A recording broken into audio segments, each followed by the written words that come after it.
انسان سنتا ہے اور بھول جاتا ہے، دیکھتا ہے اور یاد رکھتا ہے، کرتا ہے اور سمجھ جاتا ہے۔ یہ دل سے دل تک پہنچنے والی ایک روحانی اور ایک نوری زنجیر ہے، اسی لیے اس کو اسپرچول لینیج بولا جاتا ہے اور اس کو روحانی شجرا جو ہے وہ کہا جاتا ہے۔ تو آپ نے فرمایا یہاں تک تو صحیح ہے کہ تم نے یہ پہچان لیا کہ میں مرشد کامل ہوں، مگر میں تمہیں بیعت نہیں کر سکتا، کیونکہ مرشد کامل صرف ایک کامل مرید کو ہی بیعت کرتا ہے۔ منہ بھرا ہوا اتنا ہوتا ہے کہ آپ کو اپنے خالی پن سے جو ہے وہ روشناس کرا دیتا ہے۔ آپ جب وسعت کو دیکھتے ہیں نا، تب آپ کو اپنے حقیر ہونے کا احساس ہوتا ہے۔ تو جب آپ ایک بھرے ہوئے کے سامنے بیٹھتے ہیں تو آپ کو اپنے خالی ہونے کا احساس ہوتا ہے۔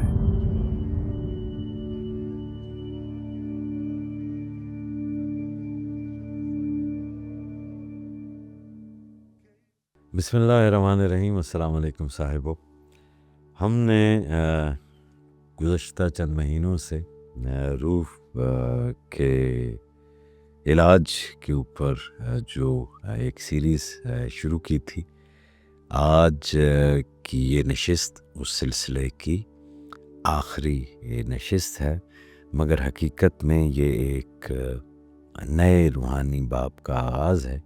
جیسے صحرا کے آخر میں کہ آخری کنارے پر پانی کی پہلی بوند گرتی ہے اور ایک نئی زندگی کا وعدہ بن جاتی ہے، ویسے ہی سالک کی روحانی تربیت کا نقطہ عروج وہ مقام ہے جہاں اسے مرشد کامل کی صحبت میسر آتی ہے۔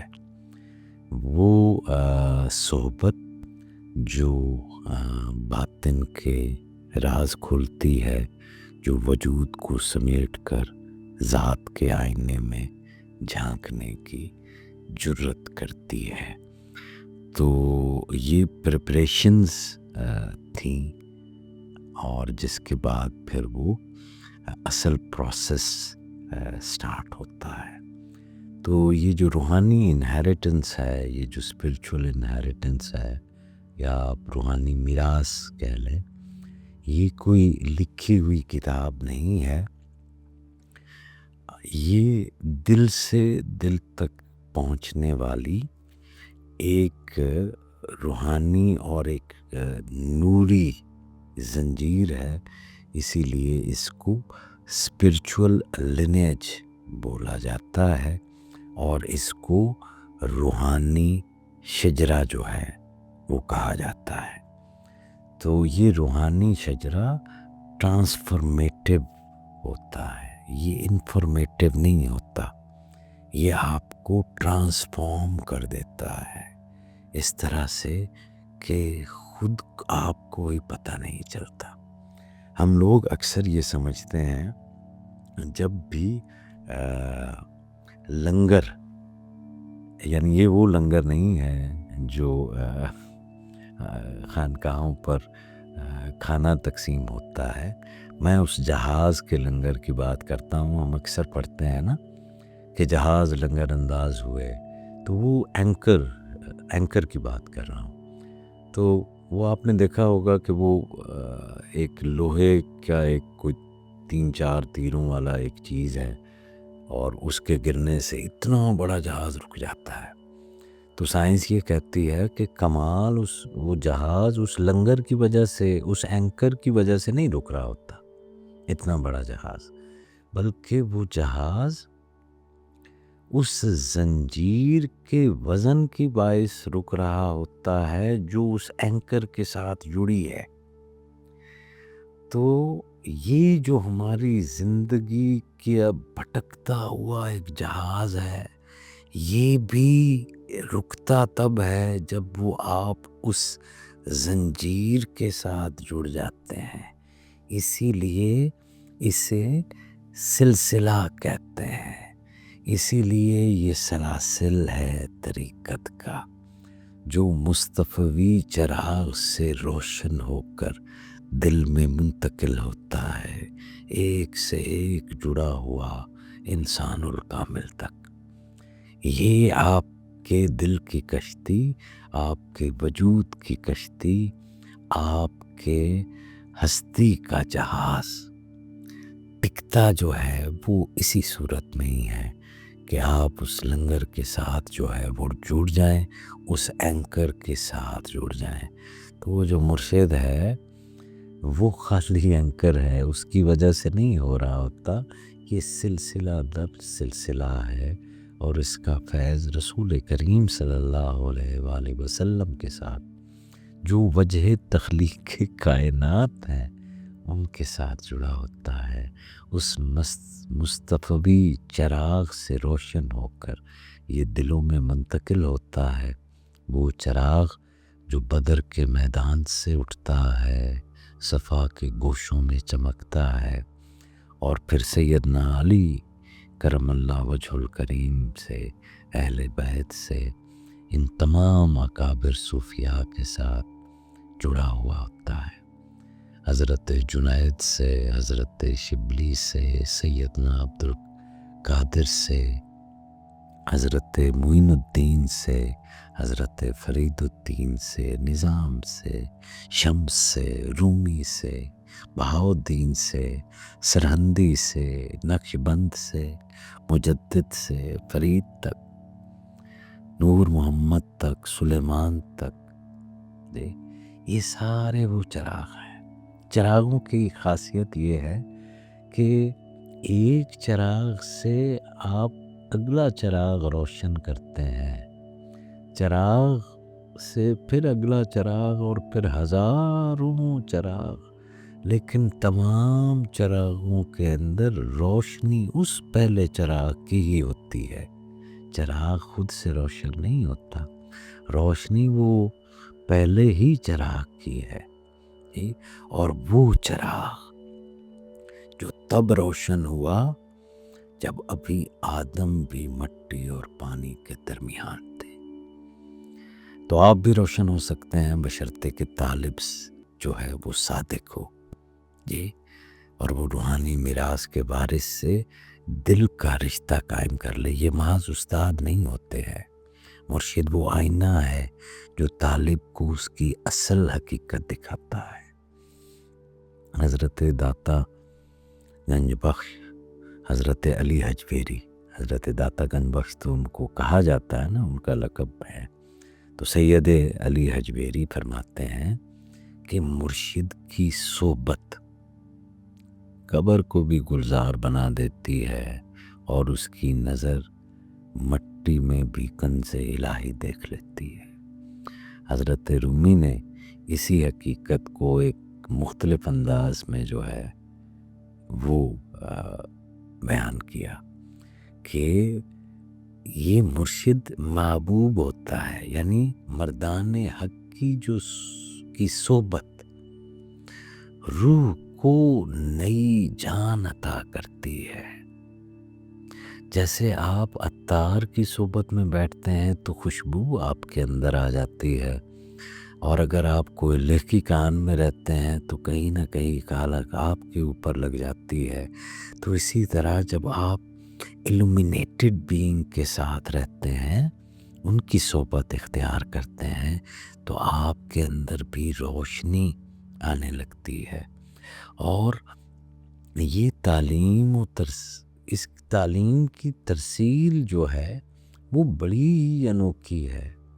یہ لرننگ ان ایسوسیشن جو ہوتی ہے، یہ الفاظ و زبان کے بغیر ہو جاتی ہے، صرف نظر سے ہی حال عطا ہو جاتا ہے، یہ اصل تربیت ہو رہی ہوتی ہے۔ تو مرشد صرف یہ مرشد کامل وہ ایک شخص تھا، تو وہ بہت سارا عرصہ جو ہے وہ مرشد کامل کی تلاش اور اس کی جستجو میں رہا، اور بہت ساری اس نے کتابیں پڑھیں، بہت سارے بزرگوں کی صحبت میں رہا، لیکن اس کی تشفی نہیں ہوئی۔ پھر خدا کی کرنی ایسی کہ ایک سفر کے دوران اس کو ایک خانقاہ میں ایک ایسی ہستی سے کے ساتھ رہنے کا موقع ملا کہ اس کے دل پر کھلا کہ یہی مرشد کامل ہے. تو وہ ان کے پاس گیا اور ان کو عرض کرنے لگا کہ حضور، میں بڑے عرصے سے مرشد کامل کی تلاش میں تھا، اور آج آپ کے وجود و مسعود سے مجھے یہ لگتا ہے کہ آپ ہی مرشد کامل ہیں. تو ان بزرگوں نے کہا کہ ہاں تمہیں ٹھیک لگتا ہے، میں مرشد کامل ہوں. تو انہوں نے کہا کہ حضور، میں بیعت ہونے کی درخواست کرتا ہوں، مجھے اپنے حلقہ ارادت میں قبول فرمائیے، مجھے بیعت کیجیے. تو آپ نے فرمایا یہاں تک تو صحیح ہے کہ تم نے یہ پہچان لیا کہ میں مرشد کامل ہوں، مگر میں تمہیں بیعت نہیں کر سکتا، کیونکہ مرشد کامل صرف ایک کامل مرید کو ہی بیعت کرتا ہے. تو جہاں سالک یہاں سے دوبارہ جنم لیتا ہے، اور اس جنم میں نہ خون بہتا ہے نہ گوشت بنتا ہے، بس ایک روشنی ہوتی ہے جو آنکھوں سے اتر کر دل میں سما جاتی ہے. صاحبان، دل 3 چیزوں سے زندہ ہوتا ہے: ذکر سے، عشق سے، اور صحبت صادقین سے. کہتے ہیں نا کہ عشق ایک روگ ہے، تو درویش کہتے ہیں کہ اگر یہ روگ ہے تو یہ پھر ایک وائرل روگ ہے جی.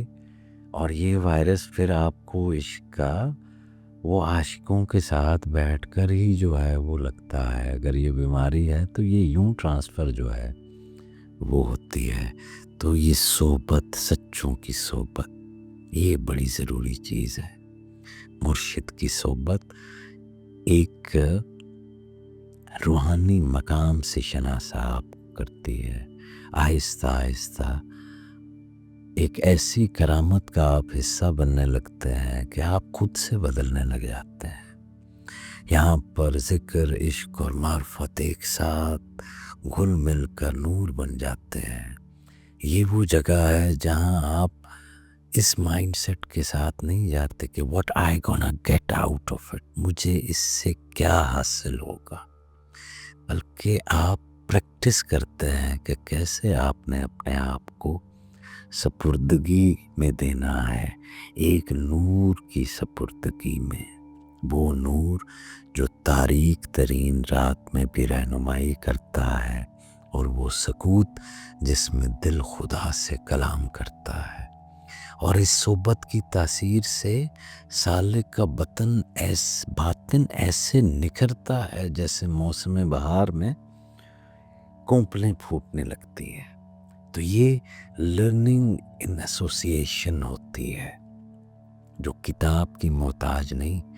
آپ یاد رکھیے، انسان سنتا ہے اور بھول جاتا ہے، دیکھتا ہے اور یاد رکھتا ہے، کرتا ہے اور سمجھ جاتا ہے. تو جب آپ مرشد کے ساتھ ہیں، ان کی صحبت میں ہیں، تو آپ کو یہ تینوں چیزیں خود بخود ہی مل رہی ہوتی ہیں. آپ سن رہے ہیں لیکن اس میں خدشہ ہے بھول جانے کا، لیکن وہ ماڈل آپ کے سامنے ہے. جیسے اصحاب رسول کریم صلی اللہ علیہ وآلہ وسلم سارے حافظ تو نہیں تھے جی. انسان کے اندر ایک نقص ہے کہ وہ بھول جاتا ہے، لیکن وہ رسول کریم صلی اللہ علیہ وآلہ وسلم کو دیکھتے تھے جی. اور وہ تو ہستی ایسی تھی کہ اس کو دیکھ کر آپ کو خود اپنی پہچان ہو جاتی ہے جی. تو یہ آئینہ صفت ہستیوں کے ساتھ رہنا، ان کی صحبتوں میں رہنا، آپ کو پتہ ہی نہیں چلتا اور آپ بدلتے رہتے ہیں جی.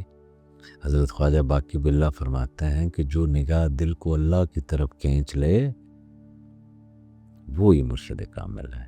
اور حضرت امام ربانی حضرت مجدد الافسانی جنہیں کہتے ہیں، وہ فرماتے ہیں کہ مرشد وہ ہے جو سالک کو اس کے نفس سے نجات دلائے اور اسے فنا کی طرف لے جائے. یعنی وہ تربیت جو سالک کو اس کی ذات سے خالی کر دے اور خدا سے بھر دے. تو مرشد کے پاس آپ دنیاوی اغراض کے لیے تھوڑی جاتے ہیں. مرشد جو ہے وہ کوئی پی آر کا مینیجر ہے آپ کا نہیں. آپ تصوف کا راستہ وہ اور ہے. یہ صوفی افیلیٹ ہونا، برکت کے لیے کہیں جانا، وہ ایک علیحدہ بات ہے. تو روحانی تربیت کا آغاز خالی برتن کی طرح ہوتا ہے، اور یہ برتن پھر مرشد ہی خالی کر رہا ہوتا ہے. اور وہ اس طرح خالی نہیں کرتا کہ آپ کو اندر سے توڑ دے. وہ بھرا ہوا اتنا ہوتا ہے کہ آپ کو اپنے خالی پن سے جو ہے وہ روشناس کرا دیتا ہے. آپ جب وسعت کو دیکھتے ہیں نا، تب آپ کو اپنے حقیر ہونے کا احساس ہوتا ہے. تو جب آپ ایک بھرے ہوئے کے سامنے بیٹھتے ہیں تو آپ کو اپنے خالی ہونے کا احساس ہوتا ہے. جب آپ ایک عالم کی صحبت کے اندر ہوتے ہیں تو تب آپ اس لا علمی کے احساس میں جاتے ہیں جو علم کی جستجو کی طرف آپ کو مائل کرتا ہے. جب آپ ایک توکل والے کے ساتھ بیٹھے ہوتے ہیں، اس کی صحبت کے اندر ہوتے ہیں، تو تب آپ کو اپنی انا اور اپنی بے توکلی سے آپ روشناس ہوتے ہیں. جب آپ ایک عاجز اور ہمبل، یعنی ایک طاقتور بھی ہے اور عاجز بھی ہے، اس کی صحبت میں ہوتے ہیں، تو تب آپ یہ جھوٹے فخر سے جو ہے اپنے دل کو خالی کرتے ہیں. تو صحبت بہت ضروری ہے. یہاں پر خاموشی سے سنا جاتا ہے، جی، غور سے دیکھا جاتا ہے، اور سمعنا و اطعنا، جی، اور پھر اطاعت کی جاتی ہے، جی. اور ایک جملے میں صدیوں کا عرفان مل جاتا ہے. صوفیاء کی تربیت میں 3 مراحل ہوتے ہیں: اول صحبت، پھر خلوت، اور پھر جلوت. تو صحبت میں نور ملتا ہے، اور خلوت میں پھر آپ اس نور کو سمیٹتے ہیں، اس کو پروسیس کرتے ہیں، اور جلوت میں پھر اسی نور کو بانٹنا شروع کر دیتے ہیں. 3 مرحلے ہیں. صحبت، آپ نے نور کو ریسیو کیا. پھر خلوت، آپ نے اس نور کو اپنے اندر پروسیس کیا. اور پھر جلوت، پھر آپ نے اس نور کو بانٹ دیا، جی، اس جمال کو ڈسٹریبیوٹ کر دیا. تو خلوت وہ بیج ہے جو توانا ہوا، جی، اور پھر وہ پھلدار ہوا، اور پھر جلوت میں آپ نے اس پھل کو دوسروں کے نصیب کر دیا. تو یہ وہی میراث ہے جو سینوں میں چھپی ہوتی ہے، جسے نہ کتاب بیان کر سکتی ہے نہ قلم، جی. یہ دل سے دل کی راہ ہوتی ہے. تو ہر سلاسل طریقت ایک خاص ذوق رکھتا ہے. نقشبندی سلاسل سکوت میں باطن کو بیدار کرتے ہیں. چشتیہ سلسلہ سما میں دل کی تاروں کو چھیڑتا ہے. ترک دعویٰ میں رہتا ہے، عجز اور ادب کو اپنا شعار بناتا ہے. یہ خدمت کو قرب الہی کی سیڑھی سمجھتا ہے. اور پھر قادریہ سلسلہ، جی، زہد میں ہے، پرہیز میں ہے، جی، تقویٰ میں باطن کے پردے چاک کرتا ہے. اور پھر سلسلہ سہروردیہ، سبحان اللہ، راہ اعتدال میں آہستہ آہستہ روح کو سیراب کرتا ہے. مگر یہ سب ایک فیبرک ہے، جی. یہ مختلف اس کی ٹیلرڈ سلوشن ہے. ان سب کی منزل ایک ہی ہے، اپنی ذات میں فنا اور الہ کی ذات میں بقا. سب مرشد، سب سلسلے، سب illuminated being، سب عارفین سالک کو فنا فی شیخ. فنا فی شیخ کا مطلب یہ نہیں ہوتا کہ شیخ جیسے کپڑے پہن لیے یا شیخ جیسی داڑھی جو ہے وہ رکھ لی. فنا فی شیخ یہ ہے کہ آپ نے اپنی انا کو اپنے شیخ کی صحبت میں رہتے ہوئے اس کی انا میں، اس کے وصف کے اندر فنا کر دینا، جی. اور پھر رسول جو ہے یہ سیرت رسول کریم صلی اللہ علیہ وآلہ وسلم کے اندر چلے جانا ہے، جسے فنا پہ رسول کہتے ہیں۔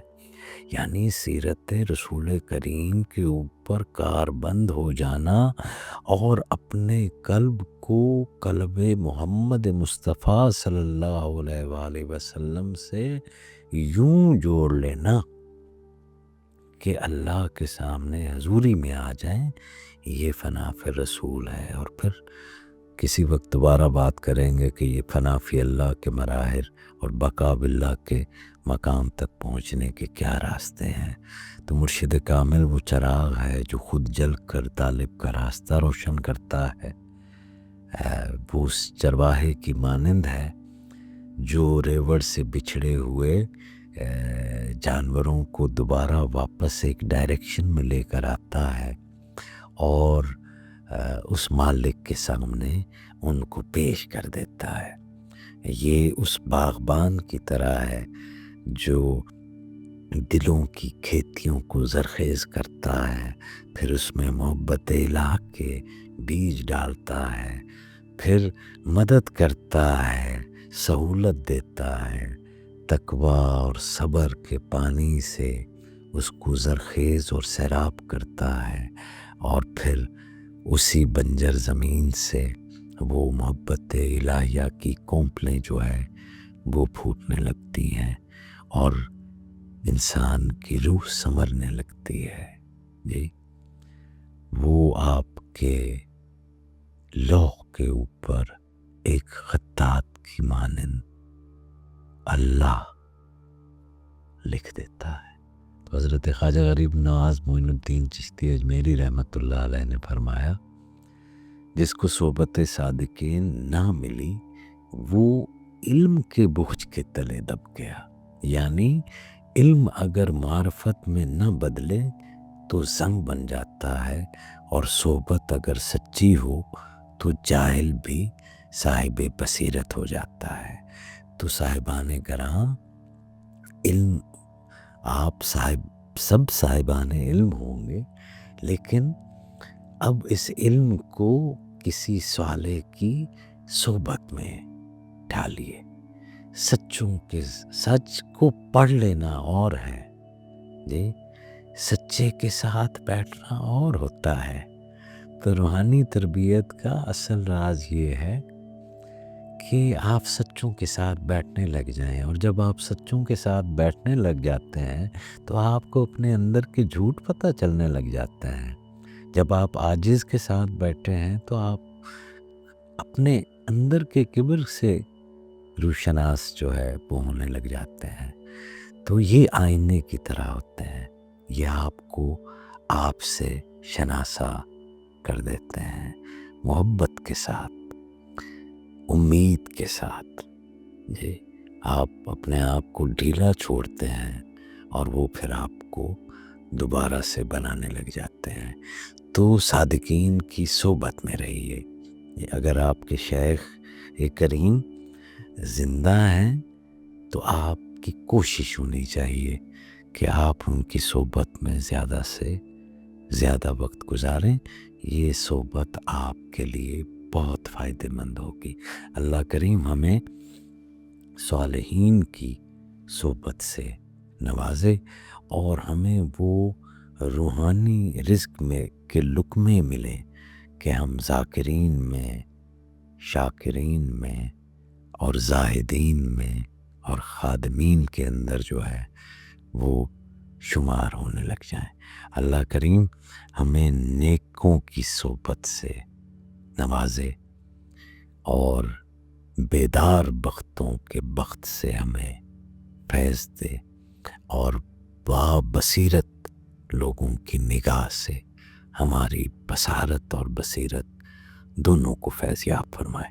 اللہ کریم آپ کا حامی و ناصر ہو، مجھے دعاؤں میں یاد رکھے۔